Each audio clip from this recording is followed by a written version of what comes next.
Have you ever walked through life with an invisible backpack? One filled not with necessities, but with expectations, worries, imagined judgments, and unresolved fears. Most of us do. We don't see it, but we feel its weight. The heaviness of needing to be enough. The constant scanning for approval. The silent urge to.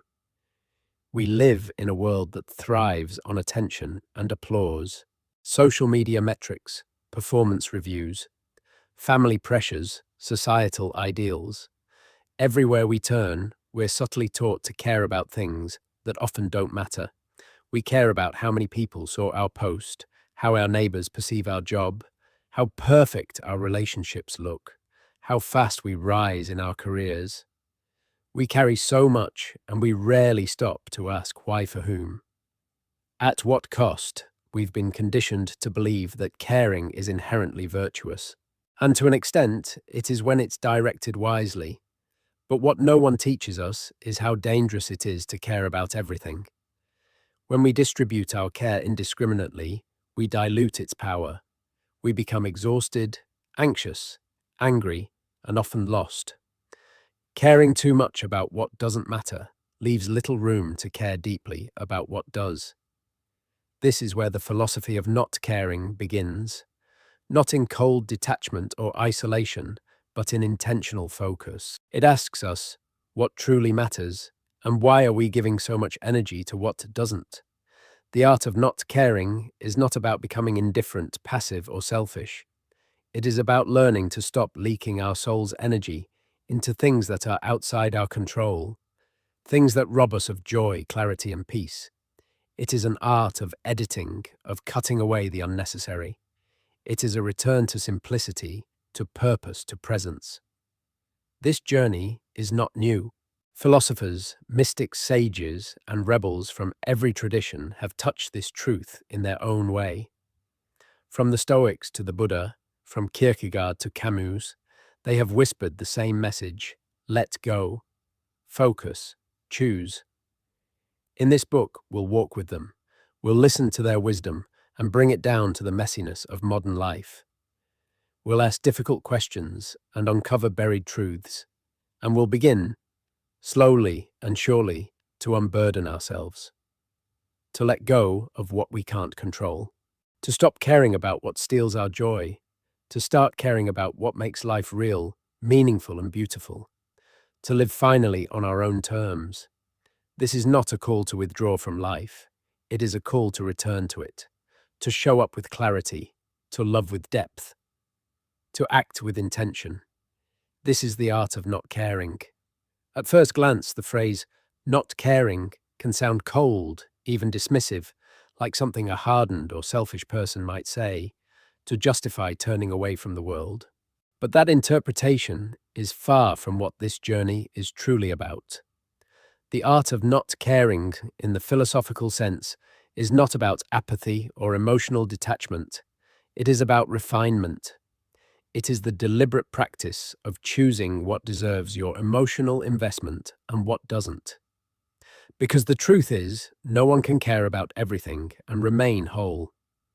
Our attention is finite. Like a currency, it is something we spend each day, often without noticing where or why. Most people give their attention away carelessly to people's judgments, to the shifting winds of public opinion, to the constant flood of news, noise, and narratives that have nothing to do with their purpose. And in that process, they lose clarity. They feel anxious, uncentered, and burdened by a weight they cannot name. To not care in this deeper sense is to take back ownership of your life. It is to step out of reaction and into intention. It is to say, I will not waste energy on what does not serve my soul. I will not hand over my peace to things I cannot control. I will no longer carry the burdens that do not belong to me. That includes the unspoken expectations of others, the pressure to perform for approval, the fear of being misunderstood, and the endless pursuit of proving myself. This way of living is not about shrinking from responsibility or isolating from others. In fact, it's quite the opposite. It's about creating space in your heart and mind so that you can give your care more fully to what truly matters. It's about focusing on your values, your growth, your integrity, and your peace, not because you are selfish, but because those things are your foundation. Without them, you have nothing real to offer anyone else. The Stoics, especially Epictetus and Marcus Aurelius, taught that true freedom is found not in controlling the world, but in mastering your response to it. What lies within your control is yours to shape your thoughts, your choices, your actions, your attitude. What lies outside your control, like the opinions of others, the unfolding of the future, the past, you cannot change, must be released. Not with bitterness, but with grace. Because holding on to what you can't change only drains you, and caring about what you cannot influence will only lead to frustration, resentment, and exhaustion. The practice of not caring then becomes a discipline of discernment. You begin to notice which thoughts are worth keeping and which ones you must let pass. You start to catch yourself before diving into worry or comparison. You observe the temptation to get drawn into the drama of the world, and instead, you return to your center, again and again. This doesn't mean you stop loving. It doesn't mean you stop showing up.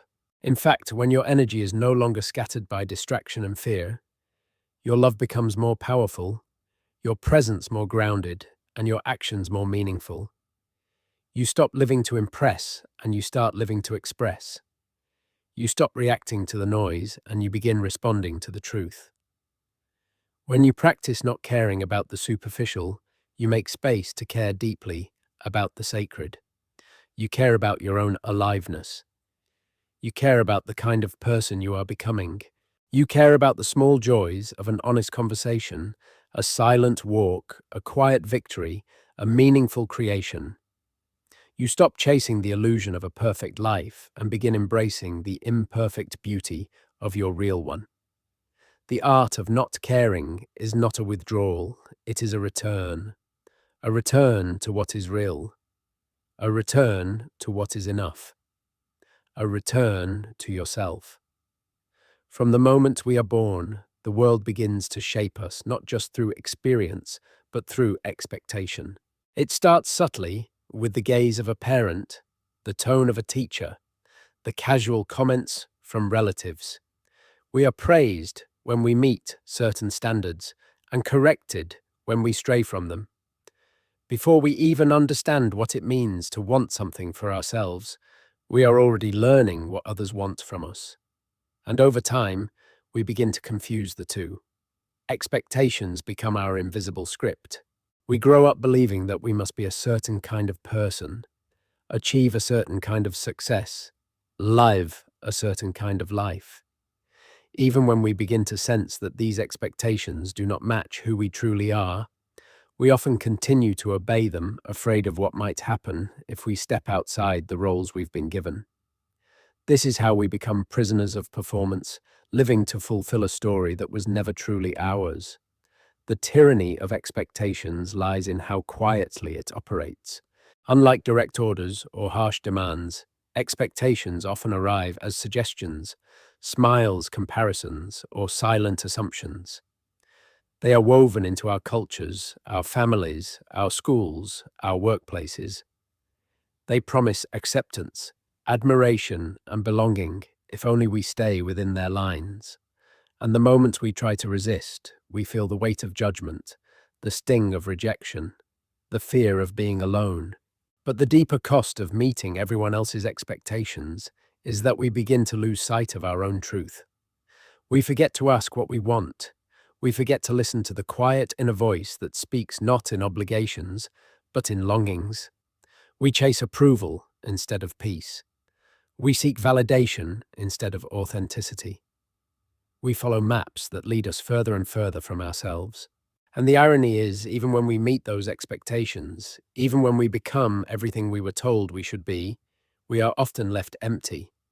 The applause fades, the accolades grow cold.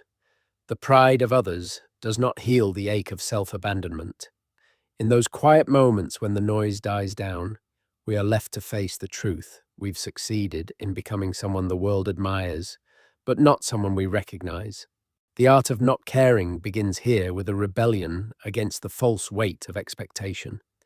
It is not a dramatic rejection of society, but a quiet turning inward. It is the choice to stop living a borrowed life.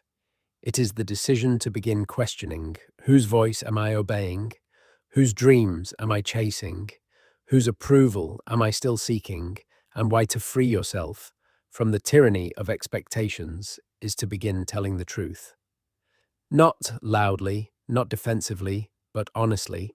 It is to admit when something no longer fits, even if it once brought praise.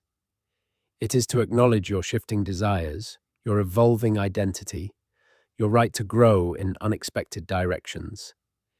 It is to stop playing roles and start living realities. This kind of honesty takes courage. It means risking misunderstanding. It means allowing others to be disappointed in you. It means learning to stand in the discomfort of not being who people want you to be.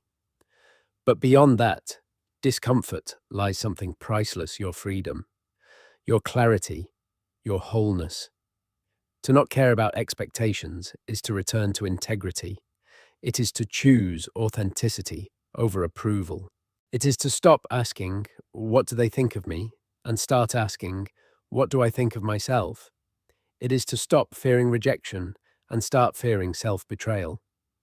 The world will always have something to say about who you should be, but you are not here to satisfy the world. You are here to know yourself, to honor your path, to live from your center. And the moment you begin to let go of the need to meet every expectation placed upon you, you will feel something shift, an unburdening, a quiet sense of coming home. Because the life you were meant to live is not the one others imagined for you. It is the one that makes you feel most alive when no one is watching. One of the most persistent illusions in the human experience is the belief that if we just try hard enough, think long enough, or prepare well enough, we can control the outcome of our lives. We are taught from a young age that planning leads to success, that effort ensures reward, that discipline guarantees safety.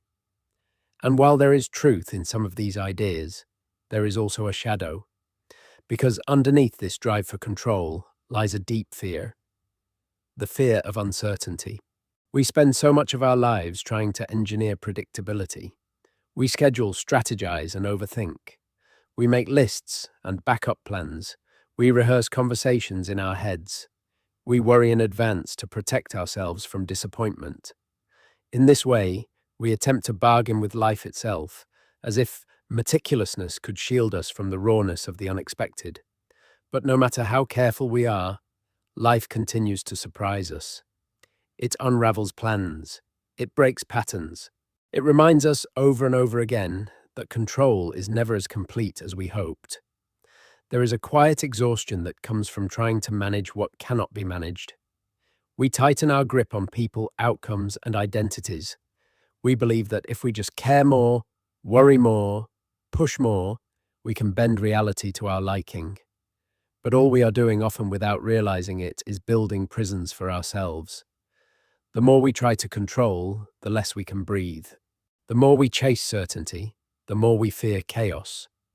And in that fear, we become brittle, unable to adapt, unwilling to trust, incapable of peace. The truth is simple, though rarely easy to accept. Most of what happens in life is not up to us. We cannot control what others feel, think, or choose. We cannot guarantee success, love, health, or stability. We cannot avoid loss or failure. And the more we fight this truth, the more we suffer. Not because life is cruel, but because our expectations are impossible. To not care in this context is to loosen the grip. It is to recognize the difference between influence and control. You can influence a conversation, but you cannot control how someone hears you. You can prepare for a presentation, but you cannot control the outcome. You can love someone deeply, but you cannot control their journey. When you begin to understand this difference, something beautiful happens. You begin to reclaim your energy. You begin to breathe again. Surrender in its truest form is not weakness. It is wisdom. It is the mature understanding that life is not a formula to be solved, but a mystery to be lived. It is the trust that you can meet whatever comes with grace, even when you didn't expect it. It is the awareness that your strength lies not in domination, but in adaptability. That your peace comes not from holding tight, but from learning when to let go. This is the paradox. The more you release your need to control, the more power you discover within. Not the power to change what is beyond your reach, but the power to remain calm in the midst of it. The power to return to presence, to respond, rather than react, to endure without being consumed. This is what the Stoics called inner freedom, the unshakable stillness that cannot be taken away by the external world. Letting go of control doesn't mean giving up. It means showing up with your full self, doing your part with clarity and intention, and then releasing the outcome. It means living with open hands rather than clenched fists. It means walking forward with trust, not in a guaranteed future, but in your ability to meet it with wisdom and courage, whatever it may bring.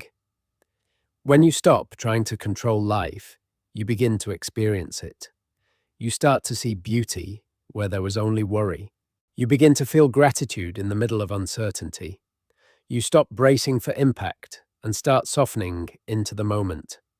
And in that softness, you find the strength you were looking for all along. This is not resignation. This is presence.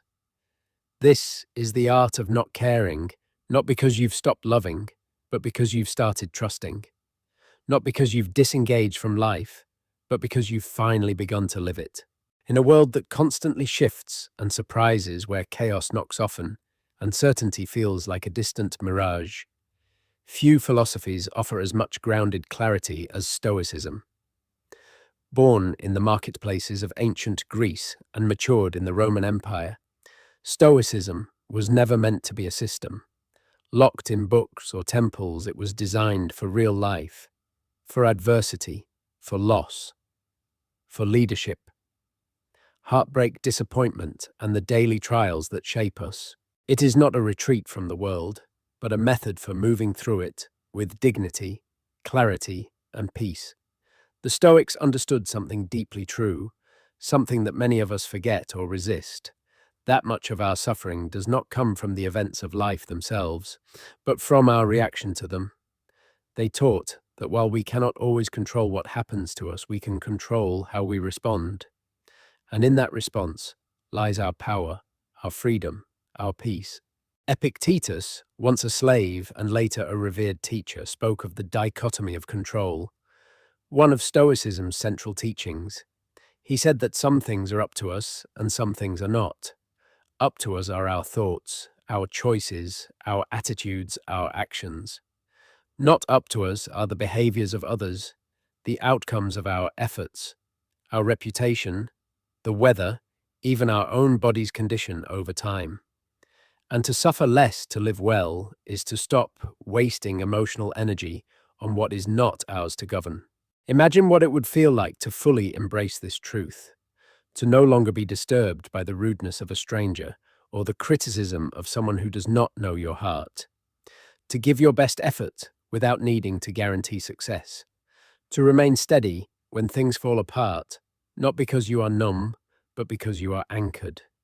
This is what the Stoics aimed for, not the absence of emotion, but the mastery of it.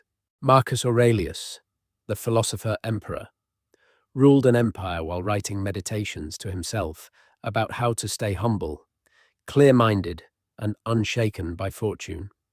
He wrote not as a ruler trying to control the world, but as a man trying to control his mind. He reminded himself that life is short, that people will betray and misunderstand you, that hardship is part of nature. Yet he also reminded himself that peace comes from within. Very little is needed to make a happy life, he wrote. It is all within yourself, in your way of thinking. To practice Stoicism is not to escape emotion, but to train it. Not to suppress your feelings, but to discipline your reactions. Anger may arise, but you pause before letting it guide your words. Fear may visit, but you don't let it decide your future. Grief may weigh heavy, but you don't let it harden your heart. The Stoic learns to stand in the storm and remain calm, not by denying the storm, but by cultivating inner stillness. This inner stillness is not passive. It is a living strength. It is found in the soldier who stays composed under fire, the parent who responds to their child with patience instead of frustration, the leader who makes hard decisions with integrity instead of ego. It is the strength to choose what is right, even when it is not easy. It is the strength to walk away from what no longer serves your soul, even if the world says you should stay. Stoicism teaches us to not care about what is fleeting and to deeply care about what is eternal.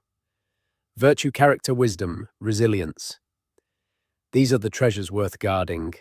Recognition, wealth, opinion, and even comfort. These are variables changing like the weather. When you stop attaching your peace to those external things, you begin to discover a deeper kind of happiness, one that no praise can inflate and no insult can puncture, one that endures not because everything is easy, but because you have learned how to meet difficulty with courage. The modern world offers us endless things to care about. Every notification, every trend, every demand competes for our attention. But the Stoics whisper from history: choose wisely, care selectively, guard your peace.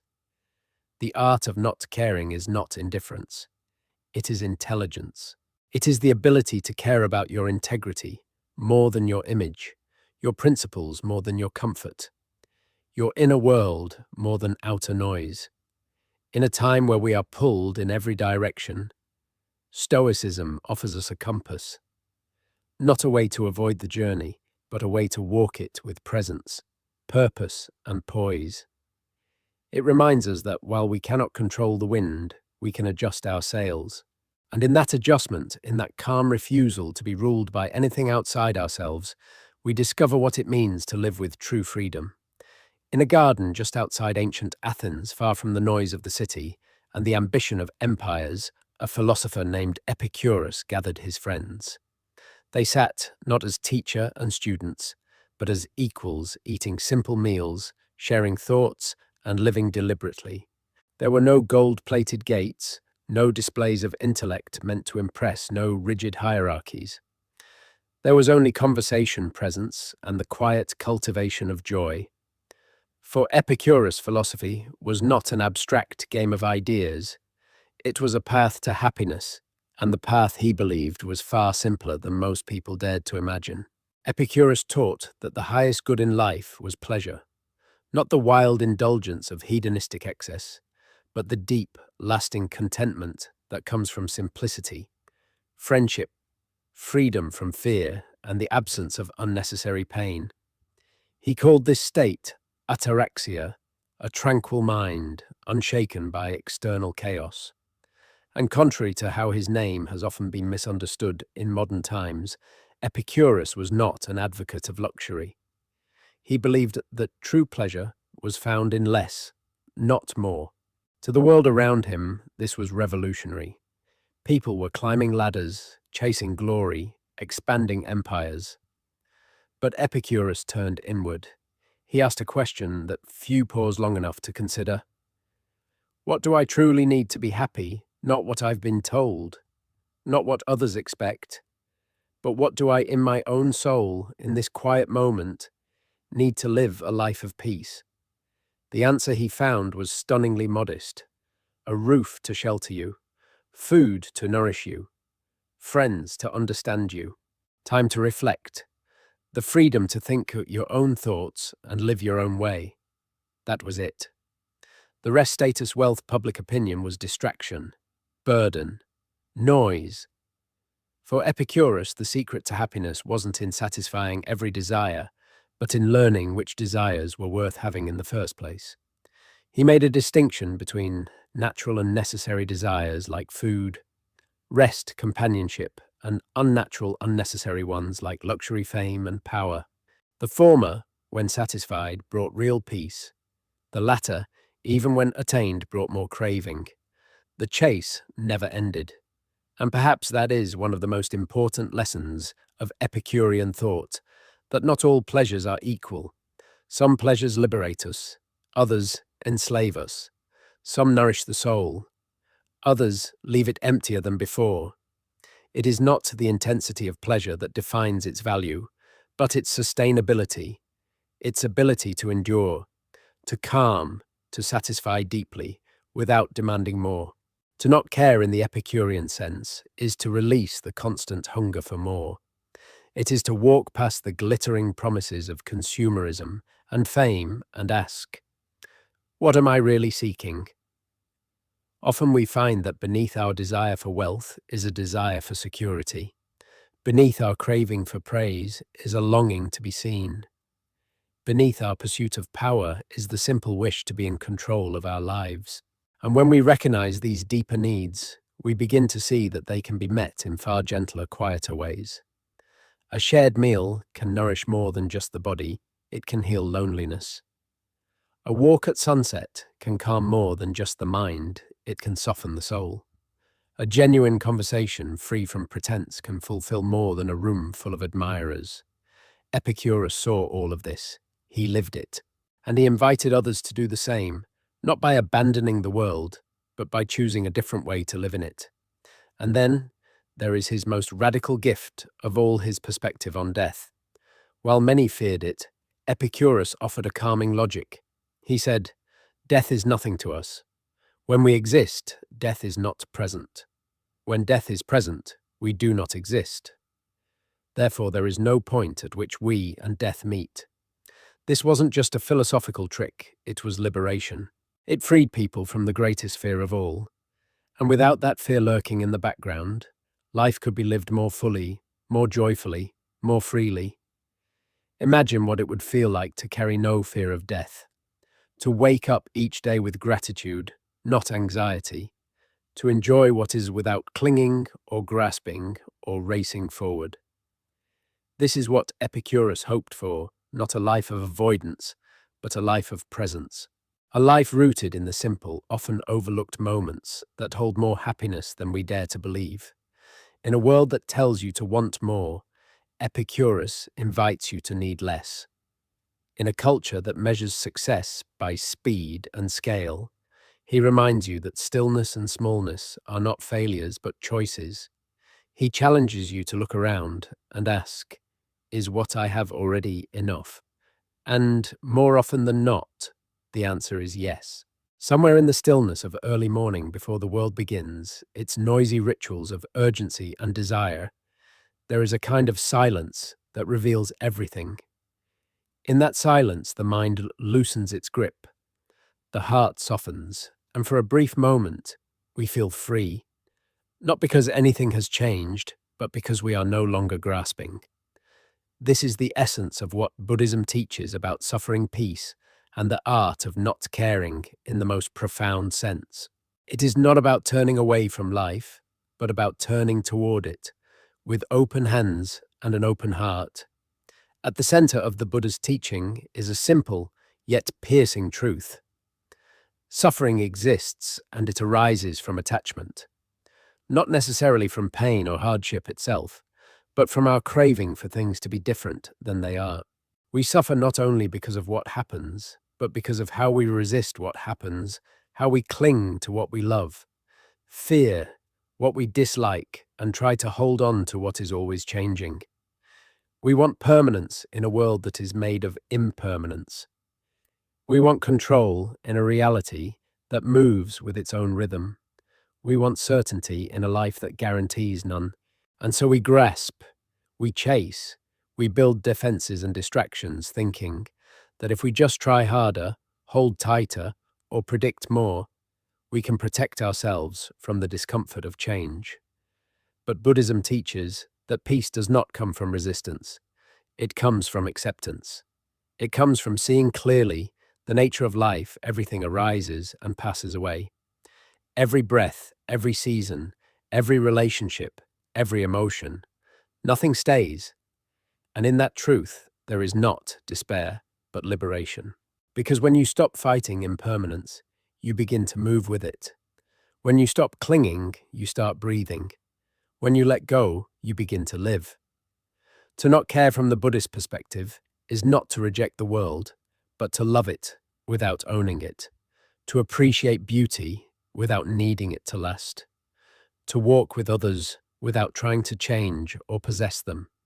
It is a compassionate detachment, a presence that is full yet free. It is knowing that joy is real even if it is fleeting, that love matters even if it changes form, that pain is part of life but suffering is optional.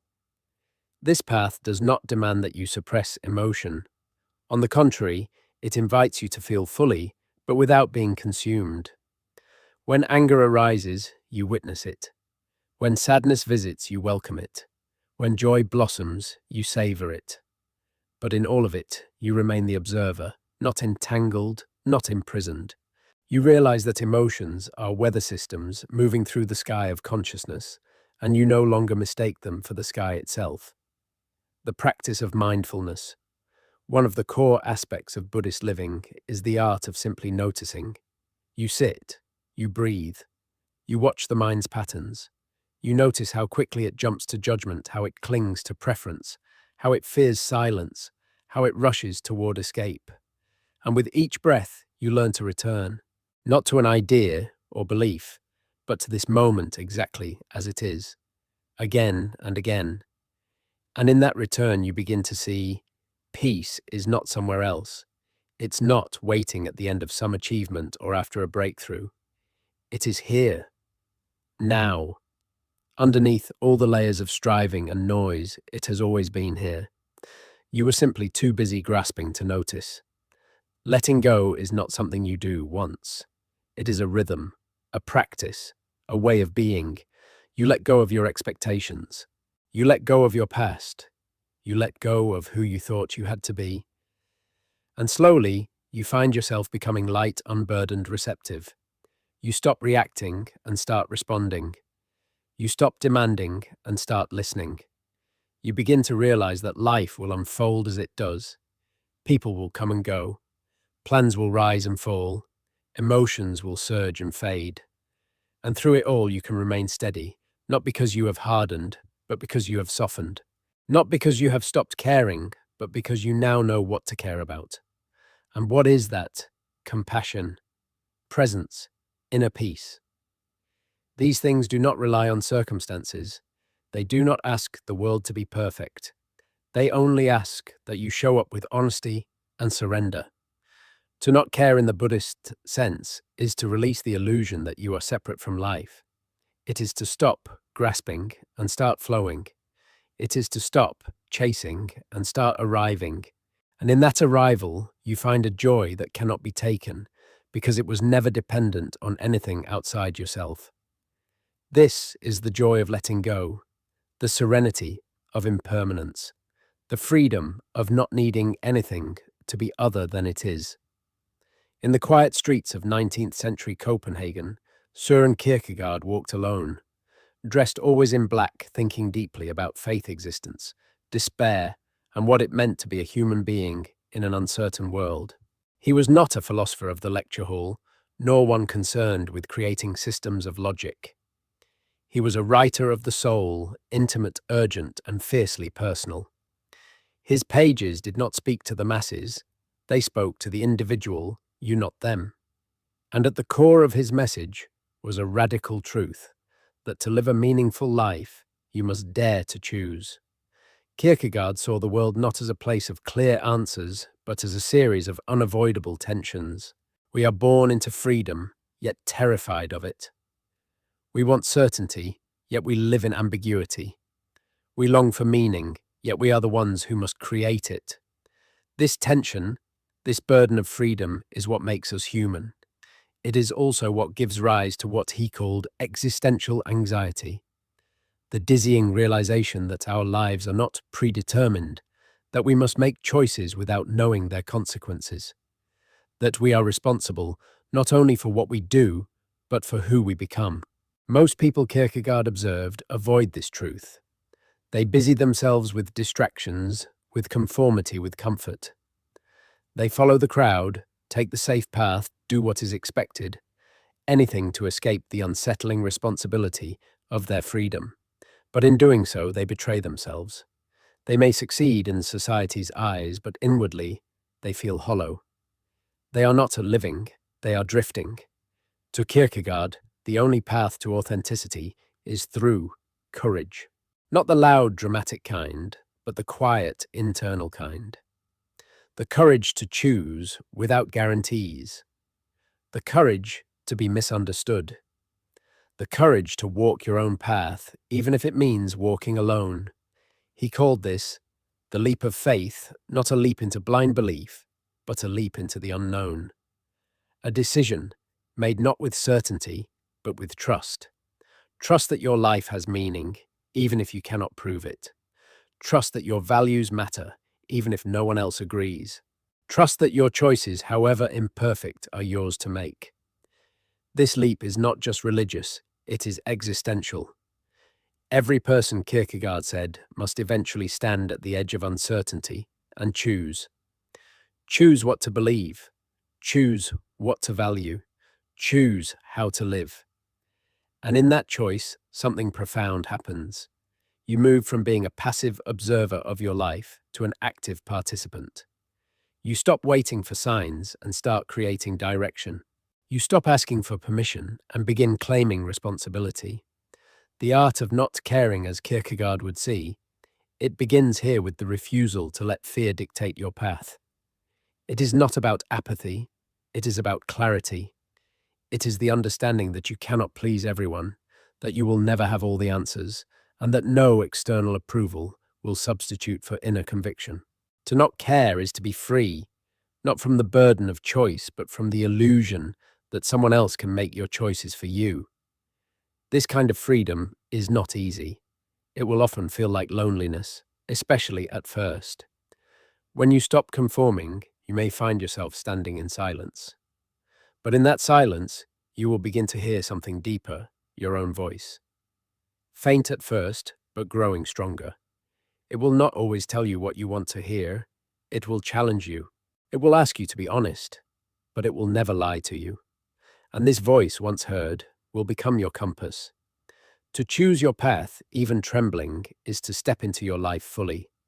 It is to say yes to the unknown, yes to the possibility of failure, yes to the beauty of not knowing. It is to stop caring about the judgment of those who do not live your life, and to start caring about the integrity with which you live it. Kierkegaard did not offer comfort. He offered truth, the kind that wakes you up at night and won't let you go until you listen. But in his fierce demand for honesty and courage, there is also a gift, the reminder that you are not here to follow a script. You are here to write your own. And though that script will be messy, uncertain, and full of risk, it will be yours. That is the beginning of freedom. That is the beginning of real peace. If Kierkegaard asked us to stand alone in faith, Friedrich Nietzsche dared us to stand alone in fire. He did not offer comfort. He did not ease the burden of existence with gentle words or soothing promises. Instead, he challenged, he provoked, he struck at the very heart of conformity and dared the individual to rise, not as a servant of morality, not as a follower of tradition, but as a creator of values, as the master of their own existence.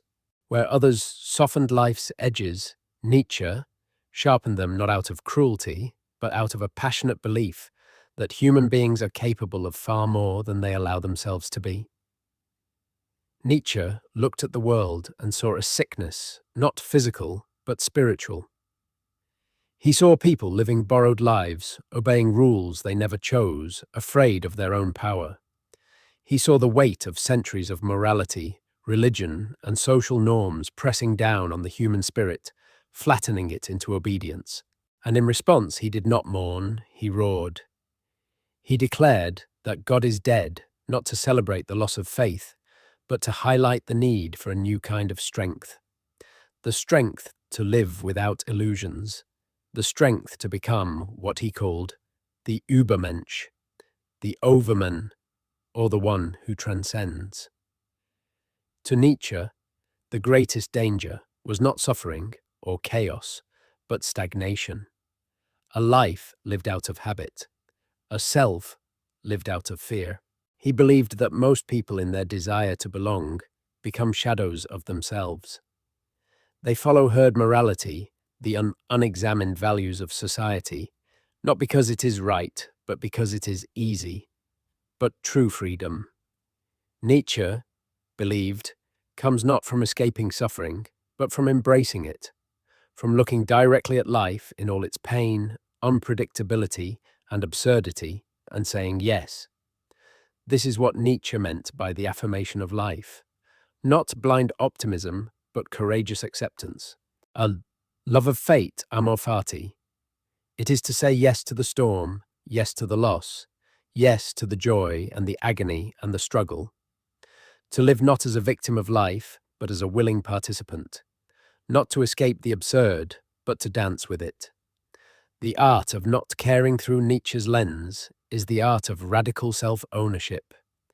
It is to stop measuring your worth by external standards. It is to stop asking for permission to be yourself. It is to stop caring about the rules of a game you didn't choose to play. It is to become the author of your values, the sculptor of your identity, the warrior of your inner world. And this is not arrogance, it is necessity. Because if you do not define yourself, the world will do it for you. Nietzsche's vision is not for the faint of heart. It requires a deep shedding. The shedding of borrowed beliefs, inherited fears, and inherited guilt.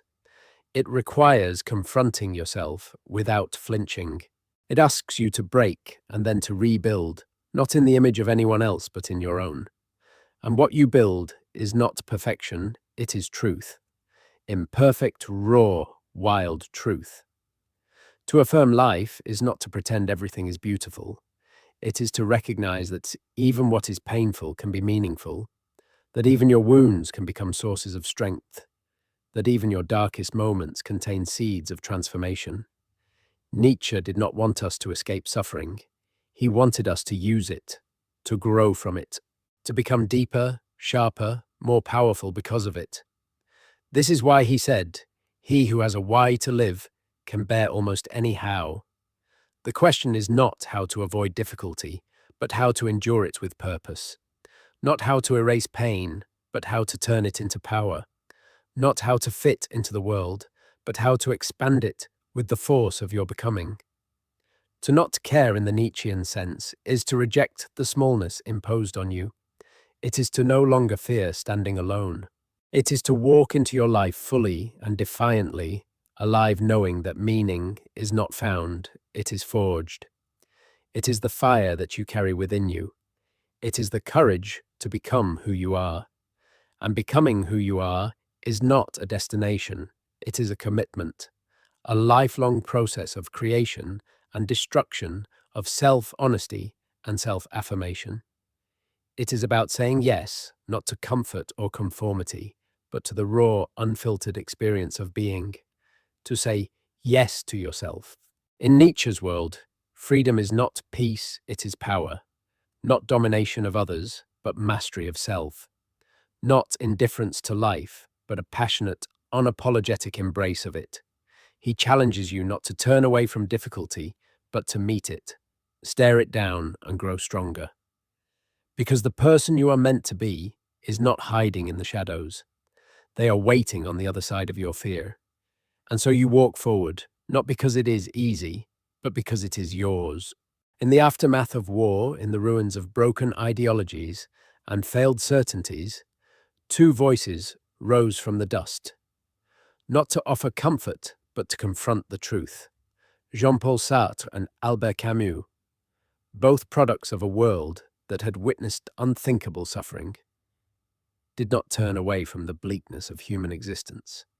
They looked directly into it.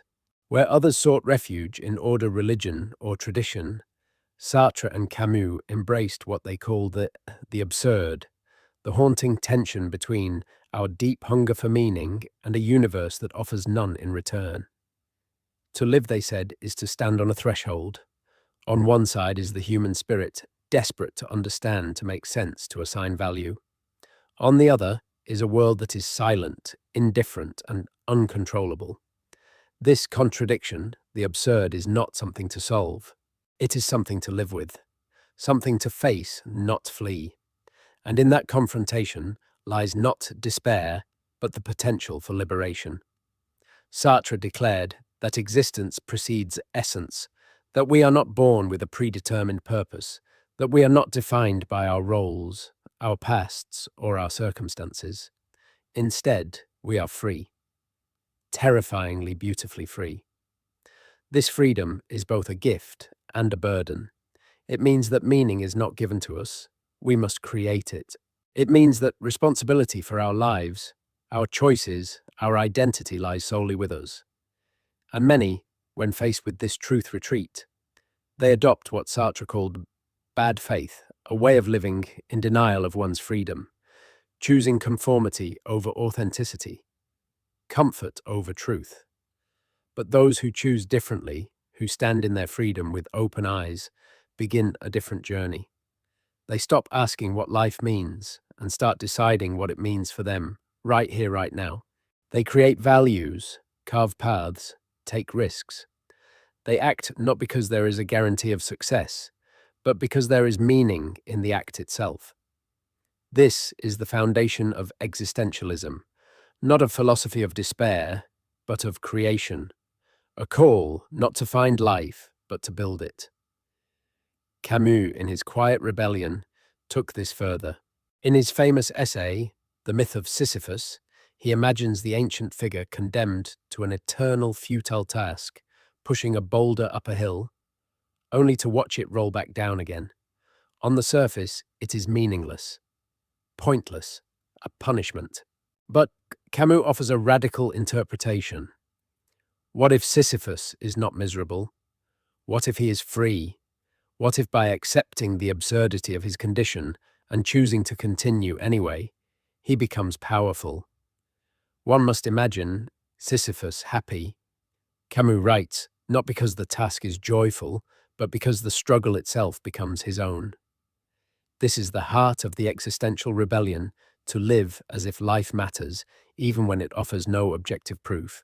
To create joy, beauty, connection, and purpose, even when the universe is silent. To not care in the way existentialists mean, it is to stop expecting the world to provide meaning and to start generating it yourself. It is to stop waiting for life to make sense and begin making sense of it through your choices, your integrity, your commitment to what matters to you. It is a fierce form of self-responsibility, not cold, but courageous. It says, "This is my life. No one will live it for me. No one can define it but me." And that responsibility is not a burden, but a source of strength. Because once you stop relying on external validation or metaphysical guarantees, you become free. Free to act, to speak, to create, to love, not as a puppet of fate, but as a conscious being, carving meaning from the raw material of existence. This doesn't mean rejecting beauty, or hope, or connection.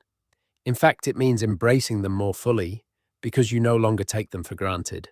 Every smile, every sunset, every word of kindness becomes sacred, not because they are eternal, but because they are fleeting.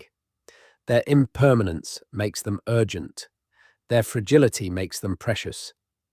To live absurdly, as Camus puts it, is not to live without care, it is to live without illusion. It is to face life as it is without embellishment and still choose joy, still choose action, still choose to love even knowing it will end, still choose to speak even when no one listens, still choose to try even when failure is guaranteed, because the meaning is not in the result, it is in the effort, in the defiant heartbeat that says, "I'm here, I am alive, and I will not be silent." And so you walk, not with certainty, but with courage, not with answers, but with conviction. You stop caring about whether life owes you meaning, and you start creating it. You stop caring about being understood by everyone, and you start living in alignment with yourself. You stop caring about being right, and you begin caring about being real. This is the legacy of Sartre and Camus. Not despair, but defiance. Not darkness, but fire. A reminder that life may be absurd, but it is also yours, and that despite everything is enough. There is a kind of freedom that has nothing to do with borders or laws, nothing to do with possessions or permission. It cannot be granted by any government or taken away by any institution. It lives deeper beneath the skin, beneath even the ego. It is a freedom that is born in silence and revealed in stillness. This is inner freedom, the ability to remain at peace, unmoved by chaos, steady in the face of uncertainty, rooted in self, regardless of what the world does or does not give you. It is easy to mistake freedom for escape. We think if we just change jobs, change cities, change relationships, we will finally feel free. We imagine that once we have more money, more time, more validation, then we will be unburdened. But true freedom is not found in rearranging the external world. It is found in no longer needing to. Most of our lives are shaped not by our circumstances, but by how we relate to them. A person with little, who accepts life as it comes, may be more free than someone with everything, yet trapped by fear of losing it. Freedom is not about having no boundaries. It's about not being bound by what does not serve you. It is the art of living fully in the world without being entirely of it. Inner freedom begins the moment you stop outsourcing your peace.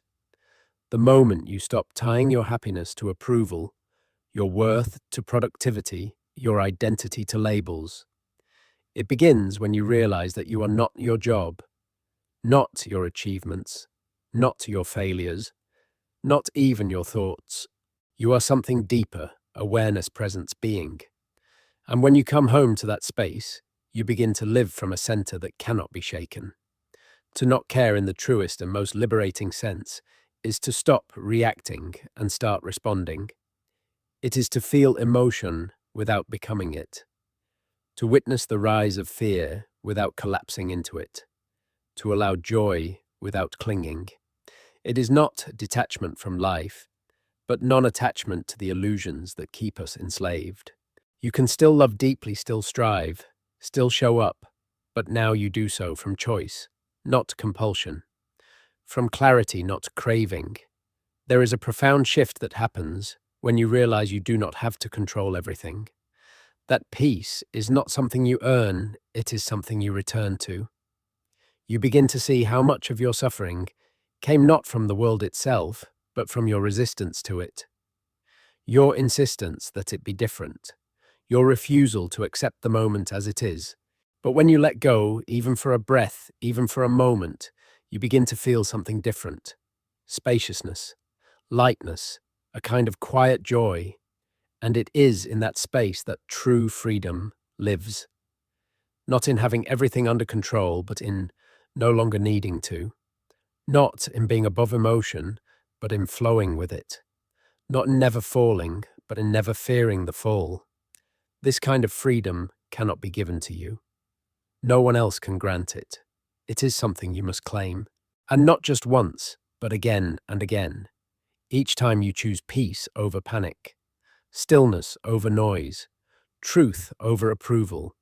Each time you sit with discomfort instead of fleeing from it. Each time you release the need to be understood and simply remain yourself.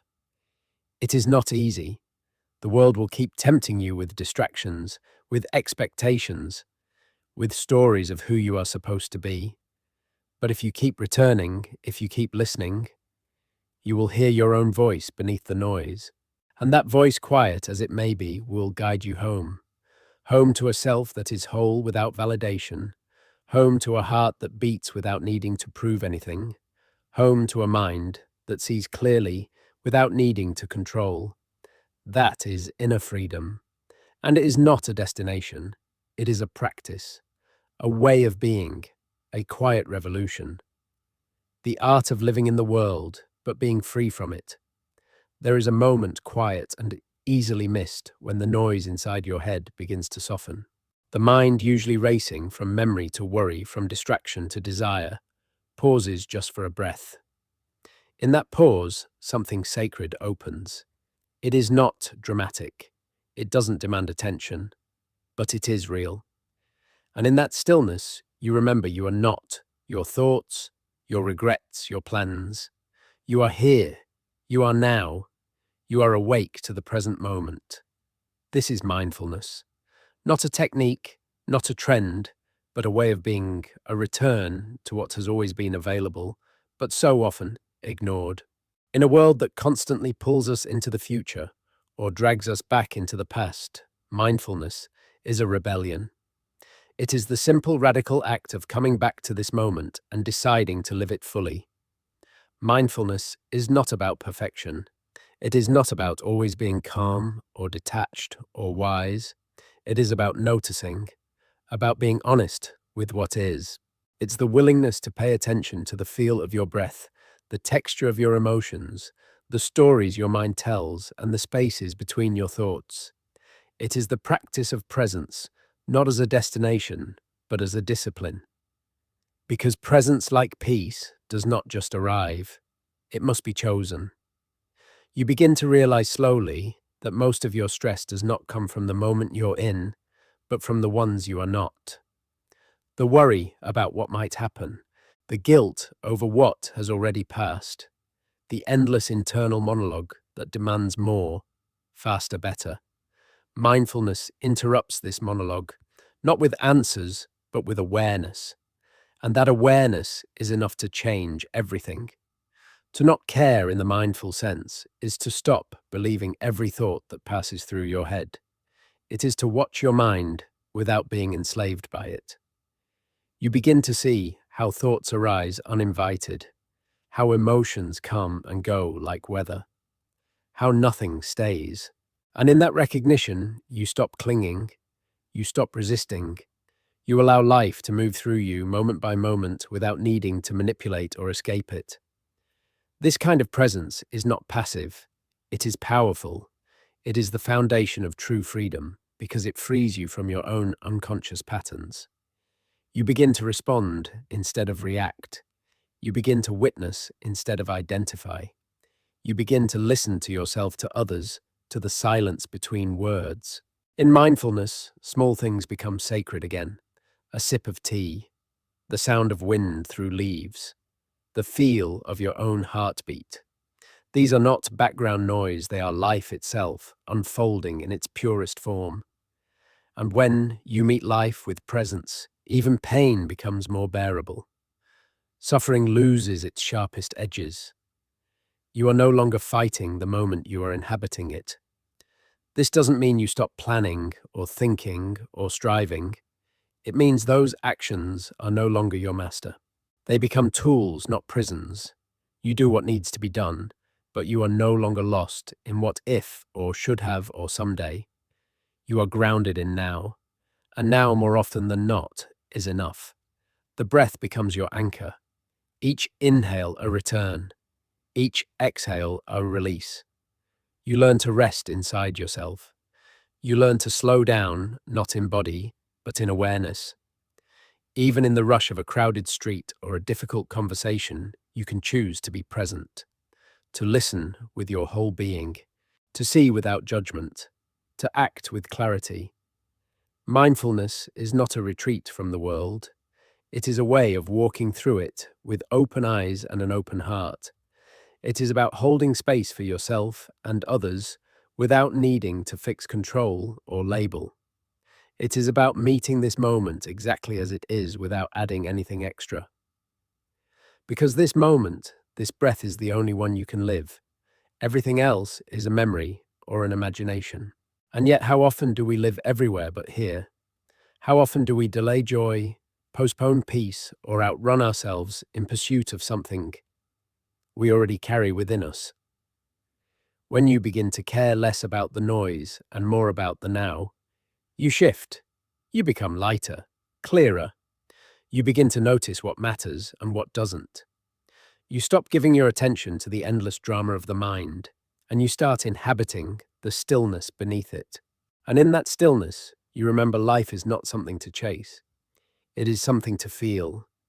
And you don't need to try so hard to live it. You only need to show up for it. With breath, with presence, with grace. Somewhere along the path of growing up, the definition of success becomes narrower and heavier. What begins as a natural desire to grow, to learn to create, slowly transforms into a set of expectations imposed from the outside. Success is no longer about becoming whole or living meaningfully. It becomes about achieving, outperforming, acquiring, and impressing. We are taught to climb ladders, to chase milestones, to build resumes, to compare and compete as if life were a race with one finish line and one definition of what it means to have made it. And failure in this distorted narrative becomes the great enemy, a sign of weakness, a source of shame, something to be avoided at all costs. We are conditioned to fear it and to hide it, to pretend we are always moving forward, even when we feel completely lost inside. But if you pause long enough to look beneath these ideas, really look, you begin to see something different. You begin to question the story. You start to wonder, whose definition of success am I living by? Whose approval am I seeking? And what am I losing in the process? Because the truth is, success is not a fixed destination. It is not a number or a title or the applause of others. It is not about being admired or envied or remembered. Success is a feeling, a rhythm, a quiet knowing that you are living in alignment with your values, your truth, your soul. It is not something that can be measured by metrics. It is something that can only be felt. Sometimes success looks like choosing rest over more effort. Sometimes it's walking away from what no longer serves you, even when it's all you've ever known. Sometimes success is found in the small things, showing up for someone when it's hard, creating something honest, staying gentle when you could be bitter. These moments won't earn headlines, but they build a life you can stand inside of without crumbling. And failure is not the opposite of success. It is part of it. It is the proof that you were brave enough to try. It is the evidence that you took a risk, made a choice, stepped into the unknown. It teaches you shapes, you refines you. It humbles your ego and strengthens your character. There is no growth without failure, no depth without disappointment, no becoming without falling and getting up again. To not care in this context is to stop obsessing over how your life looks and begin focusing on how it feels. It is to let go of the polished image, the perfect outcome, the never-failing persona. It is the decision to care more about meaning than metrics, more about presence than performance. You begin to realize that what the world calls failure is often the moment you finally begin to live authentically. The job you lost opens space for something more aligned. The relationship that ended teaches you your worth. The plan that crumbled reveals what truly matters. These are not punishments, they are redirections. And when you see them clearly, you no longer fear them. You welcome them as part of the unfolding. The art of not caring is not about apathy, it is about clarity. It is about choosing to define success and failure for yourself on your own terms. It is about rejecting the toxic pressure to always be achieving, always be proving, always be perfect. It is about making peace with your path, even when it doesn't look like anyone else's. True success is simple: to live honestly, to give your gifts, to stay close to what matters, to know that you are enough even in your becoming, even in your mess, even in the moments when nothing makes sense. And failure, it's just a mirror showing you where to soften, where to strengthen, where to shift. It is not the end of your story. Often it is the beginning. So you let go of the old definitions. You stop climbing someone else's ladder. You return to your own life. And you ask not, what do they want from me? But what do I want to give to the world before I go? That question is your compass. And when you follow it, you stop caring about keeping up, and you start caring about waking up to your own truth, your own joy, your own definition of what it means to live well. There comes a point in every life where the ground gives way, the plans unravel, the map no longer makes sense. What once felt solid turns to mist, and you find yourself standing in the middle of a landscape, You didn't choose holding questions that have no immediate answers. In that space, raw, unfamiliar, and often frightening, you are faced with one of the most universal and unavoidable truths of human existence. Everything changes. Change is not an interruption to life. It is life. It moves beneath the surface of every moment, subtle and constant. The cells in your body regenerate. The people in your life evolve. The dreams you once chased shift shape. And yet so much of our pain arises from resisting that change, from our refusal to let go of what was our grasping at what used to be our fear of what might come next. We long for certainty, for anchors, for something we can depend on. We build routines, stories, and identities around the idea that life can be managed, predicted, controlled. But when the change comes, as it always does, we're left disoriented, exposed, searching for answers where there are none. And yet, strangely, this is also where the most profound transformation begins. Because when certainty is stripped away, so is illusion. When everything falls apart, something deeper can emerge. Honesty, presence, humility, resilience. You begin to realize that your safety was never in the stability of your circumstances, but in your ability to meet them as they are. That your peace was never in things staying the same, but in your capacity to let them go. To not care in this context is to stop clinging to the way things were. It is to stop demanding that life obey your expectations. It is to open your hands and your heart to the unknown. Not because it's comfortable, but because it's real. Because it's the only space where growth can happen, where truth can rise, where life can truly be lived. Uncertainty is not your enemy. It is the blank canvas of your becoming. It invites you to create, to adapt, to question. It teaches you to move with life instead of against it. And slowly, you start to see that you are more fluid than you thought. You are less fixed, more spacious, more alive. What once terrified you becomes the very space in which your soul begins to stretch and unfold. This doesn't mean you stop feeling afraid. Fear will still visit, but you no longer run from it. You sit with it. You learn from it. You allow it to speak, but not to rule. And in that space, something else begins to emerge: trust. Not in a specific outcome, but in your ability to face whatever comes. Not in a perfectly designed life, but in a perfectly unfolding one. You stop caring about having all the answers. You stop needing to control the narrative. You stop fighting the tides of change and begin learning how to float. There is grace in that surrender, a kind of quiet wisdom, a strength that does not look like force, but like flow.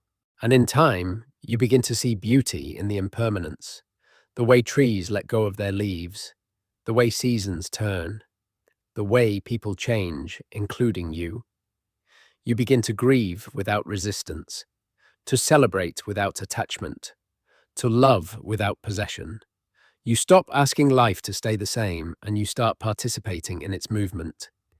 You realize that the art of not caring is not indifference to what changes, but reverence for the fact that it does. You understand that clinging to what was only creates suffering, but leaning into what is opens the door to freedom. Change will come. It always does.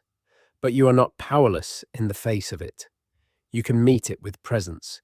You can meet it with openness. You can meet it with the quiet strength of someone who no longer fears being undone. Because in every unraveling, there is a rebirth. And the self that rises from the unknown will be stronger, softer, and more true than the one who feared the change in the first place. Life does not wait for us to be ready. It moves, shifts, breaks, and begins again without warning. Change is not an interruption. It is the rhythm of existence. And yet, we resist it, clinging to the familiar fearing, the unknown hoping that what we've built will remain untouched. But everything eventually changes. Everyone evolves. And it is in resisting this truth that we suffer. To not care in the most liberating sense is to stop demanding that life remain still. It is to release the grip on how things should be and lean into how they are. This doesn't mean giving up. It means giving in to growth, to impermanence, to the unfolding of your own life. There is power in letting go. There is wisdom in uncertainty. And there is peace in accepting that you don't have to control what happens next. You only have to show up for it. After all the searching, all the striving, all the emotional noise of trying to be everything for everyone, we arrive at a quieter truth, one that does not shout but waits patiently for us to hear it. You do not need to care about everything. In fact, caring too much, too widely, too desperately, is often what disconnects you from what matters most. The art of not caring is not about closing your heart. It is about refining your focus. It is about letting go of what weighs you down so you can rise. Letting go of the image, the pressure, the endless performance. Letting go of the past, the fear of being misunderstood, the need to explain yourself. It is about choosing peace over noise, substance over appearance, presence over perfection. From the Stoics to the Buddhists, from Nietzsche to Camus, from the silence of mindfulness to the clarity of your own intuition, this path has always been available. It is a path of less, and yet it gives you more. More breath, more space, more truth, more freedom. And so as this journey closes, let one question remain with you. What would your life look like if you only cared about what truly matters? You are not here to please everyone. You are not here to live without pain. You are here to live fully, honestly, and freely, to let go, to return, and to begin again. This is not the end. It is the beginning of something quieter, deeper, and more real. It is the beginning of you unburdened,